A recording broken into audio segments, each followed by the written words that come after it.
volta com o nosso Você Bonita para essa sexta-feira deliciosa, muito produtiva e cheia de assunto bacana aqui no Você Bonita. A gente vai começar falando de um assunto sério e que incomoda muitas mulheres. Claro que os homens também têm inchaço, a gente sabe, mas parece que as mulheres sentem esse inchaço todos os dias, né? Quando vão colocar uma roupinha mais apertada e notam aí que muitas vezes é uma retenção de líquido, até um inchaço que está atrapalhando esse visual. Então a gente vai entender por que o inchaço acontece e como a alimentação pode ajudar e muitas vezes prejudicar todo esse quadro. Hoje a gente vai receber o Dr. Cristiano Bernardi, que é cirurgião vascular. Seja bem-vindo. E a doutora Ana Beatriz Batistella, que é nutricionista. Seja bem-vinda também. Tudo bem, gente? Olha, a gente quis fazer uma pauta aí com os dois profissionais, porque é importante que a gente fale aí de todos os aspectos do inchaço, né? Eu queria começar com você, doutor. Quando a gente fala de inchaço, o inchaço, ele sempre está ligado a uma retenção de líquido ou não? De repente, as mulheres, homens, podem sentir um inchaço, um edema, e ele pode ter aí outros sinais ou outras causas. Sim, Carol, acho que o inchaço ele é um sinal clínico. E ele pode ou não significar alguma alteração. Mesmo pessoas sem doenças, dependendo da situação, seja ela climática, seja ela de posição, ela pode apresentar inchaço nas pernas. Tá. Então, a necessidade de uma avaliação apropriada para o diagnóstico preciso do inchaço. Independente, então, de uma retenção de líquido. Às vezes a pessoa pode ter esse inchaço e não ter nada a ver com isso. E não ter problema nenhum. Ah, entendi. Então é legal a gente saber também, porque a gente sempre coloca a culpa, não é? Isso você pode dizer como mulher e também como nutricionista, né? Sim. A gente sempre sente que o corpo está mais inchado, que está retendo líquido e que isso que está atrapalhando a dieta. É mais ou menos isso? Mais ou menos. A gente tem muitos alimentos que podem prejudicar, então fazer você reter mais líquido. E ao mesmo tempo a gente tem a falta de determinados alimentos e nutrientes que faz com que você tenha mais dificuldade para eliminar o excesso de líquido que você está acumulando. Ah, é? Isso. Também tem isso? O que você trouxe, então, que você destacaria para a gente começar? Então, eu trouxe alguns alimentos que vão contribuir ou por um efeito diurético ou por um efeito para ajudar a eliminar toxinas. Tá. Porque o excesso de toxinas no nosso organismo, ele faz com que a gente acabe acumulando mais líquidos. Então, pensando nesse lado, a gente tem os alimentos que ajudam a melhorar o processo de detoxificação hepática, que é o processo de eliminação das toxinas. Entendi. Então, os alimentos que ajudam, que a gente tem aqui, a gente tem o agrião, a gente tem a berinjela. Ah, a berinjela também. O próprio alho, ele acaba ajudando também com alguns compostos bioativos nesse processo de detoxificação para a eliminação das toxinas. Olha só que legal. Então, assim, não só pensando, principalmente para aquelas mulheres que retêm mais líquido, porque também tem isso, né? Algumas pessoas acabam retendo mais do que outras. Tem que priorizar, então, uma alimentação adequada para você eliminar toxinas antes de pensar nessa retenção de líquido, porque isso também é importante. Porque, às vezes, o acúmulo de toxinas pode ser uma das causas dessa retenção de líquidos no organismo. Como que a gente consegue diagnosticar e perceber que alguma região do corpo está inchada? A maneira mais fácil, a pessoa já chega referindo, é o aumento de volume. Tá, é a olho nu mesmo, é quando a gente consegue perceber que ali está diferente. Aumento de volume. O exemplo mais clássico é uma viagem longa de avião. Tá. O difícil é aquela pessoa que faz uma viagem com mais de 8 horas, depois quando sai do avião nota que o tornozelo desapareceu. Então isso é super frequente. E isso também pelo tempo sentado, muitas horas sentado, né? Não necessariamente significa um problema. Agora, quando tem relação com a retenção de líquido, e que com a retenção de líquido, a gente não consegue notar um volume tão grande, um aumento tão rápido. Mas como a gente sabe que o corpo está retendo líquido? Então, principalmente pelo aumento de volume. E aí, normalmente, a pessoa ela pode trazer consigo outros problemas, outros que podem ser problemas vasculares, problemas venosos. O mais clássico são as varizes. Tá. O linfedema é uma outra doença. E doenças sistêmicas, por exemplo, cardiológicas, doenças hepáticas, doenças pulmonares. Então, a sensibilidade para o diagnóstico disso tem que ser muito precisa para o tratamento ser efetivo.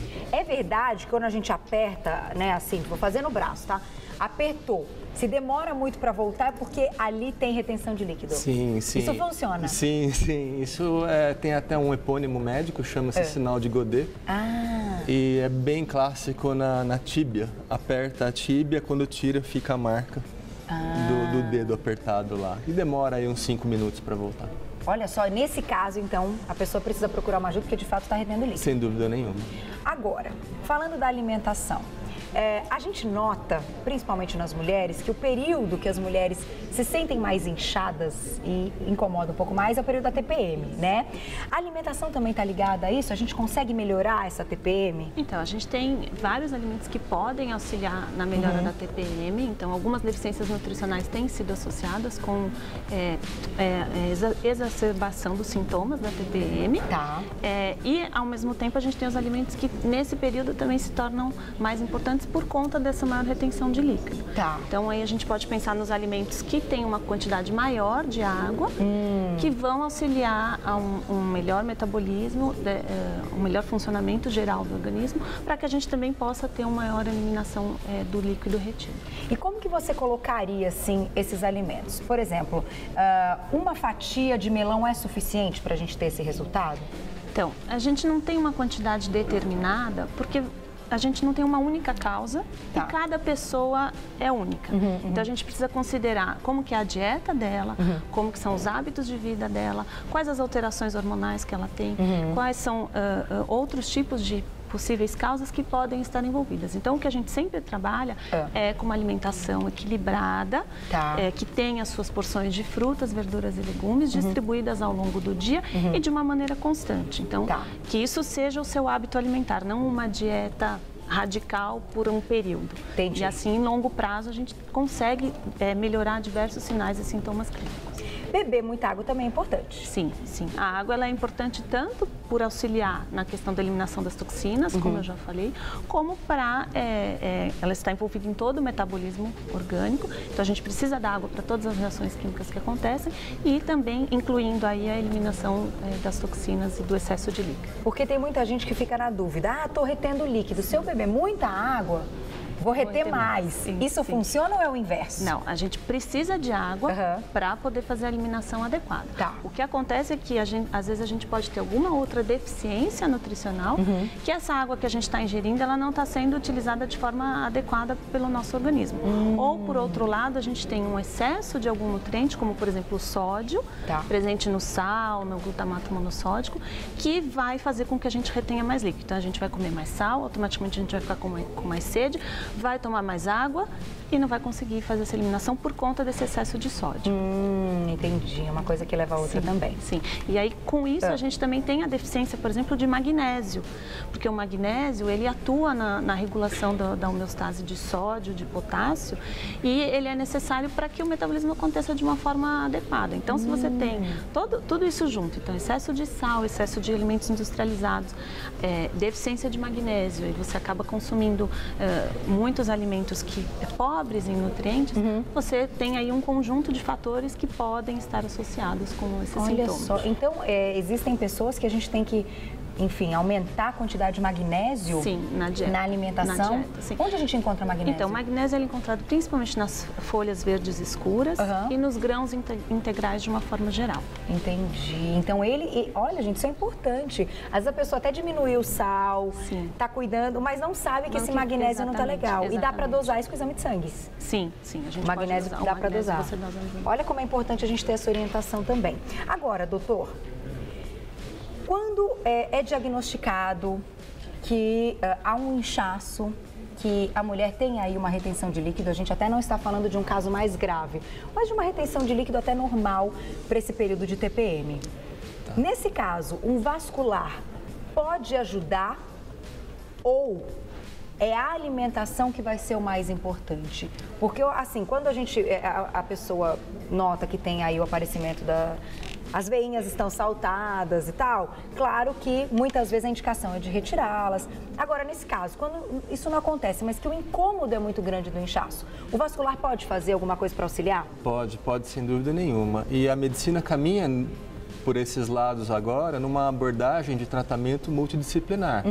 Então, o vascular, ele ajuda, sem dúvida nenhuma, mas associa outras disciplinas da ciência de saúde, como, por exemplo, a nutrição, a fisioterapia, e associa diversos profissionais para orquestrar aí o melhor tratamento para o paciente. Então, sim, vascular ajuda, mas eu acho que tem que ter uma abordagem multidisciplinar. Salto, usar muito salto retém líquido?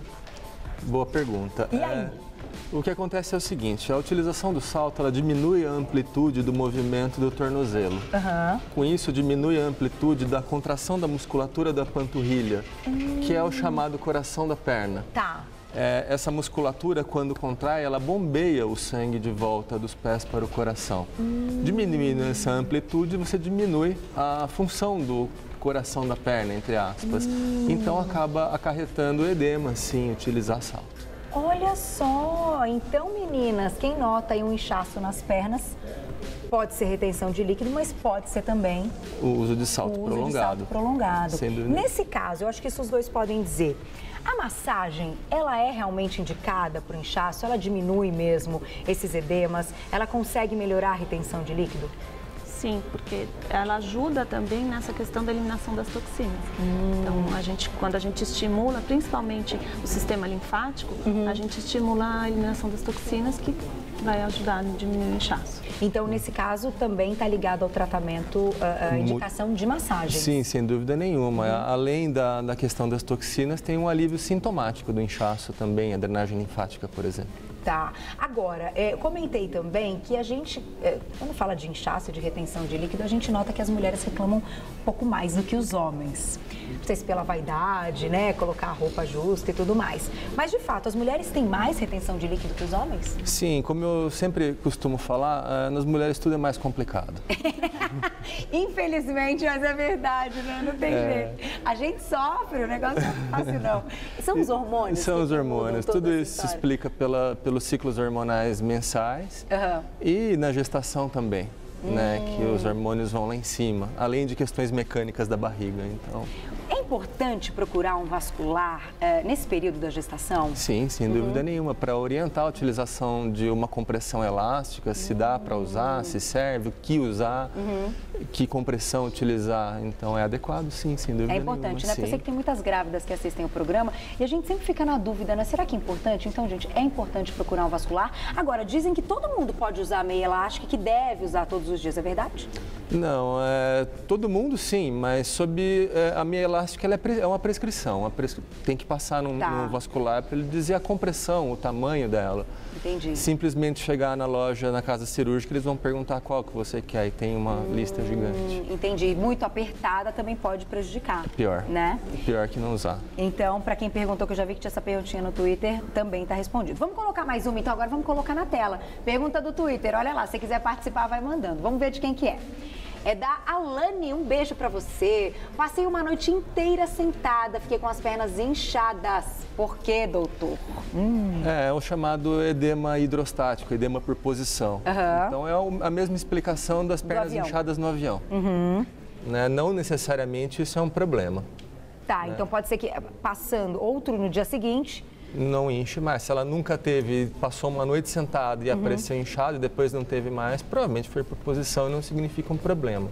Tá. Deve-se evitar isso justamente evitando longos períodos sentado. No avião, por exemplo, levantar e dar uma caminhada a cada 2 horas de voo, pelo menos. Isso para todo mundo, né? Para todo mundo, para todo mundo. Voltando um pouquinho na nossa alimentação, a gente estava falando de alguns exemplos logo no início que podem ajudar na eliminação de toxinas, né? Você citou a berinjela, o alho. Aí eu tô vendo que tem os temperos também. Os temperos também são importantes? As ervas, elas também auxiliam nesse processo de funcionamento do fígado para a eliminação das toxinas. E essas ervas em especial eu trouxe que são opções que a gente pode usar como substituto do sal. Então a gente recomenda que a pessoa bata essas 3 ervas juntas, então o alecrim, o manjericão e o orégano, com uma parte de sal e utilize essa mistura como substituto do sal refinado comum. Um monte de sal hoje que a gente encontra e fica aquele receio. E agora? Que sal eu devo consumir? Então, qual é a sua opinião aí, de repente, do sal light? O sal light ele tem menos sódio. Isso. A gente tem que sempre prestar atenção na quantidade de sódio, Tá. que é o vilão do sal. Tá. Então a gente sempre tem que buscar por opções que tenham uma quantidade menor do que o sal tradicional, pensando no sódio. Entendi. Tá? Então, o sal light é uma opção bacana. É uma boa opção. Se a pessoa não tiver nenhuma restrição médica quanto ao consumo de sal, ela pode utilizar o sal light na sua alimentação diária. E o marinho? Qual a diferença do marinho? Então, são os processos de refino que vão sendo feitos ao longo da industrialização do sal. A gente sempre prefere o sal marinho e hoje no Brasil a gente tem uma lei que obriga a fortificação com iodo por conta do risco de bócio endêmico que é causado pela deficiência de iodo. Então, a gente, todos os tipos de sal industrializado, eles têm adição de iodo. Então, é um outro fator que é importante a gente considerar, porque em alguns casos a gente pode ter também o excesso de iodo. Então, às vezes, a pessoa consumir alimentação muito rica em sal, ela também pode ter um excesso de iodo. Olha só, e é perigoso. Eu já ouvi alguma coisa a ver com quem tem problemas na tireoide e o sal marinho. Exatamente, porque a gente precisa do iodo para a formação dos hormônios da tireoide. Só que a gente precisa da quantidade adequada, nem em deficiência e nem em excesso. Entendi. Então, quem tem algum problema ou de deficiência ou excesso tem que tomar cuidado com o sal marinho. Com o sal de forma geral. Todo o sal industrializado hoje no Brasil, ele é adicionado de iodo. Olha, gente, que interessante. Então, quem tem problemas aí de tireoide tem que procurar sempre uma orientação de nutricionista para saber isso. E o sal rosa? O sal rosa, ele aparece tanto, todo mundo pergunta, mas qual a diferença do sal rosa? Porque ele é mais bonito, realmente, mais caro, mais bonito. E ele tem benefícios, de fato? Ele tem uma quantidade diferente de nutrientes comparados com o sal refinado, justamente por não ser totalmente refinado, então ele acaba tendo uma quantidade, ele é um pouco menos prejudicial à saúde na questão do sódio, porque ele acaba tendo uma retenção maior de nutrientes. Até pela própria localização, que ele tem o sal do Himalaia, que passa por diferentes processos de extração, que é diferente do sal industrializado, que a gente tem no supermercado comum. E eu comprei o sal rosa para experimentar, e o que eu notei? Que a gente coloca menos e ele salga mais. Então, isso já é uma vantagem, né? Por conta da própria, do próprio aspecto dele, né? Você acaba utilizando menos do que o sal comum, que ele são partículas bem pequenas, né? Então, os outros tipos de sal que acabam sendo em partículas maiores, consequentemente, você acaba usando uma quantidade menor. Entendi. Mas tem que tomar cuidado também. Porque não deixa de ser sal. Exatamente. E tem sódio. E tem sódio. Também. Vamos colocar mais uma perguntinha na tela, então, do Twitter. Vamos ver de quem que é? Olha lá. Lilane, um beijo pra você. Trabalho 8 horas em pé, estou sempre com as pernas inchadas e começando a aparecer vasinhos. Qual a alternativa? Beijos, Carol. Beijo pra você também. E aí, doutor? Bom, nesse caso, ela precisa de uma avaliação apropriada para ver se ela não tem um problema venoso, e o mais frequente de longe são varizes. E ainda numa situação em que está começando a aparecer, está deixando de ser subclínica e está começando a aparecer com esses vasinhos que ela refere. Então, o exame físico apropriado, eventualmente algum exame complementar para dar o diagnóstico preciso e o tratamento precoce. Nesse caso, como ela disse que é o trabalho, então não tem como escapar. Todos os dias ela está ali. O fato de trabalhar de pé, se ela não usar salto, já ajuda? Já ajuda. E se a gente não encontrar nenhuma outra causa maior que explique esses vasinhos, a utilização da meia elástica para ela é totalmente indicada. Quem trabalha de pé, então, normalmente tem indicação de usar meia elástica? Porteiro de prédio, por exemplo, que fica em pé sentado, especialmente do noturno, que sentado a noite inteira, esse sim, sem dúvida nenhuma. Olha só que interessante. De novo, necessita de uma avaliação médica apropriada, porque existem algumas situações clínicas que a meia pode atrapalhar mais do que ajudar. Ah, é? Sim, sem dúvida nenhuma. Ela pode restringir a circulação deficiente. Entendi. Além disso, as medidas e compressões também têm que ser prescritas. O ideal, então, principalmente agora que está no comecinho, que ela notou aí o aparecimento dos vasinhos, é procurar, então, um vascular, né? Para fazer. Sem dúvida. Quanto mais no início, melhor, né? Como tudo. Quero agradecer a presença de vocês. Obrigada. Hoje a gente recebeu o Dr. Cristiano Bernardi, cirurgião vascular, e a doutora Ana Beatriz Batistella, que é nutricionista. Vou passar para vocês 2 contatos para quem quiser tirar dúvidas. É o www.vpconsulting, né, com ing no final.com.br, e o www.clinicamãe, seria isso? Né? Só que sem o cedilha, clinicamãe.com. Então, VP Consulting e clinicamãe.com, para quem quiser tirar mais dúvidas. Peço desculpas para as perguntas que não foram respondidas, mas eu consegui dar uma olhada assim rápido e pegar as principais, que às vezes a gente não tem tempo de colocar também todas aqui, mas a gente vai colocando algumas que o Mar, que a Carlinha, querida, estão separando lá em cima. E eu sei que vocês adoram participar. Continuem mandando, que isso ajuda muito em todas as pautas. Obrigada, a gente espera vocês na próxima oportunidade. Até a próxima.